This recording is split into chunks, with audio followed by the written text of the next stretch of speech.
తెలంగాణలో ఇంటర్ బోర్డును ఎత్తేసే అవకాశం ఉంది. బహుశా అన్ని సవ్యంగా జరిగితే ఈ సంవత్సరం నుండే ఇంటర్ పరీక్షలు అనేటివి ఉండకపోవచ్చు. ఎందుకంటే తెలంగాణ గవర్నమెంట్ నియమించిన విద్యాశాఖ కమిషన్ ఇంటర్ బోర్డును ఎత్తేయండి. వీళ్ళను కూడా 10th వరకు ఉన్న వీళ్ళను కూడా ఫస్ట్ నుంచి ఇంటర్ వరకు ఒకే రకమైన బోర్డు కిందికి వచ్చేలా చూడండి అని చెప్పేసి విద్యాశాఖ కమిషన్ ఒక నివేదికను సిద్ధం చేసి రాబోయే వారం రోజుల్లో ఇది సర్కార్కు సమర్పించే యోచనలో ఉంది. ఇది కనుక ప్రభుత్వం ఆలోచించి ప్రభుత్వం టిక్ మార్క్ కొట్టి ఇంటర్ బోర్డును ఎత్తేస్తే ఈ సంవత్సరం నుండి ఇంటర్ పరీక్షలు అనేవి ఉండవు.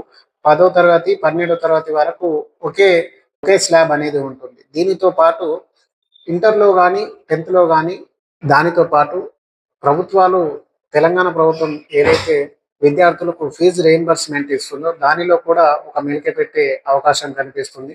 విద్యార్థులు 50% మార్కులు సాధిస్తే మాత్రమే ఈ యొక్క ఫీజు రీయింబర్స్మెంట్ అనేది వాళ్ళకు వర్తిస్తుంది అని చెప్పి తెలంగాణ ప్రభుత్వం నిర్ణయం తీసుకోబోతుంది.